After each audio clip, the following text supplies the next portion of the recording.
Hello and welcome to this video. In this video, we're going to be talking about why you should read Dostoevsky. There's a lot of things I can talk about Dostoevsky. Everyone who watches this channel knows that I really love Dostoevsky, so I can really talk about this for hours. However, I've decided to kind of condense it into 5 main reasons for why you might want to interact with Dostoevsky. And of course, everyone is going to have their own reasons. So if you want to kind of input your own thoughts, and of course let me know in the comments below and share the reasons why you love Dostoevsky so much or why you might be wanting to read Dostoevsky. I'll very happily hear your thoughts and I'll love to discuss them with you in the comment section.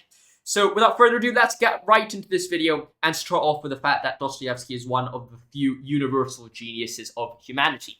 Now, the term of universal genius is originally given to someone like Gottfried Leibniz, who is seen as one of the last universal geniuses because of his contributions to mathematics, to philosophy, to free will, to metaphysics, so all the different types of ideas. And as the name suggests, a universal genius is someone who knows absolutely everything or contributes to a lot of different schools of thought. And the same can be said about Dostoevsky. His philosophy and his works touch not only about philosophy, not only about psychology, but sociology, philosophy, theology, and all those different schools of thought as well. So in some sense, you can say he is a universal genius of the humanities, given his contribution not only to literature and poetry, but also to the development of philosophy and sociology in the 19th, 20th century, even into today. A lot of his works have had direct impact into the lives of so many different people, ranging from politicians in the top levels of the governments to the everyday individual. Dostoevsky is almost omnipresent and has had a significant impact on the lives of everyone who has read him. So one of the main reasons why I'll recommend you to read him is that by interacting with the works of Dostoevsky, that almost provides you as a leaping board into so many different schools of thoughts. If you're interested in sociology, then go for sociology. If you're interested in philosophy, then go for philosophy. This would allow you to understand more about these individual ideas and schools of thoughts. So now, after that, we've talked about this idea of him as a universal genius. We can get in depth about him as a psychologist, a sociologist, philosopher, and a theologian, and look at his contributions there. In the past, I've made a lot of videos about why you should read The Idiot or why you should read The Gambler and all these very specific videos. However, today I want to make this more of a broader theme and say, well, this is what he does and these are the books which go with it. So why he is a psychologist, why he contributes so much to psychology, can be seen in Notes from Underground, The Gambler, Crime and Punishment. And when Nietzsche read Notes from Underground, Nietzsche has very, very high standards for philosophy. He says he described Dostoevsky as the only psychologist that he actually had a lot to learn from.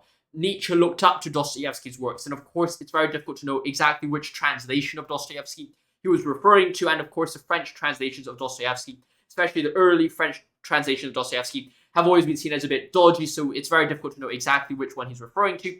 Nevertheless, it shows the importance of Dostoevsky as a psychological figure, and of course no one needs to raise Freud's interpretation of Dostoevsky's The Brother Karamazov as a representation of his Oedipus or his Oedipus complex. So I mean, yes, you could turn to those kind of interpretations of him psychologically, but there is just so much different psychological ideas packed into his few works.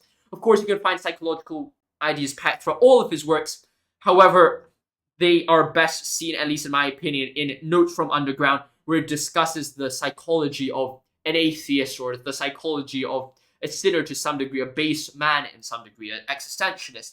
And also in The Gambler, where he talks about the psychology of a gambler, someone who's addicted. Of course, Dostoevsky, as someone who went through the prison system in Siberia, someone who went through a lot of addictions, he would know firsthand the pain, the suffering, which is found within gambling, within these prison camps. And you see Notes from a Dead House, or The House of the Dead, or Gambler, where they really talk about these issues in depth psychologically. And of course, in Crime and Punishment, the psychology of a sinner, or a psychology of someone who commits a crime, that is, of course, very, very profound as well.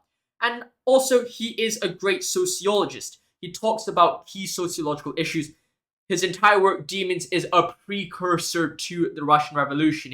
It represents what the Russian Revolution will be in the future, and that is just something which is so interesting, how he was able to predict it almost to the T. He predicted it very, very well. And he also, in The Dream of a Ridiculous Man, he's talking about a perfect society, and also this motif is found in Notes from Underground. Well, he's saying, well, a perfect society? Will we actually strive towards it? Can we actually strive towards a perfect society? Will we destroy it? These discussions of sociology is very, very interesting. And in fact, in some ways, you could say that his political philosophy, his sociology, is almost a direct, and I suppose that is almost a completely different thing as well, right? But his political philosophy and his sociology is almost seen as a direct middle finger to the works of Rousseau, and some of the past philosophers, like the Marxian types, who try to reduce everyone to this kind of almost Euclidean mind, which Dostoevsky just hates that idea, because he says, well, you can't possibly reduce humans to almost a calculable experience, to this idea of all goodness. It's a way more complex situation than that.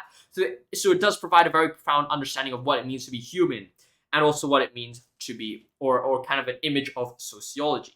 Then the next thing that he is a philosopher, and no one needs more to discuss, or we don't really need to go in depth in this. Throughout all of his works, he discusses the philosophy of political philosophy, ethical philosophy, and the idiot. He raises some really, really big questions, and in some sense, when you're reading the books of Dostoevsky, he's not only trying to give you an answer, he's asking you a question. Is the actions of Alyosha, is the action of Mushkin actually good? Should we actually act in such a way, despite all the suffering that it may cause, especially with Mushkin, right? It's almost an analysis of the nature of the good taken to such a personal level.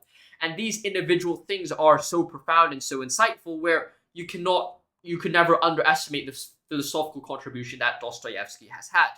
And finally, Dostoevsky is a theologian. He, in The Idiot, in the Brothers Karamazov, has had a great impact in the philosophy and the thoughts of his readers. You look at his analysis of the Catholic Church, his analysis of the Orthodox Church. You look at all these different views, and you see a very beautiful and clear illustration of different theological issues. Now, you could say he might not have been a theologian, a classical theologian, in the sense that he knows all the different scriptures and all the different ideas, but what he seems to do is bring back from this dogmatic faith to almost a simple faith, almost this mystic approach to God. And that's a very interesting thing, and it really asks you questions about how on earth are you meant to interact with the Bible? How are you meant to interact with Scripture?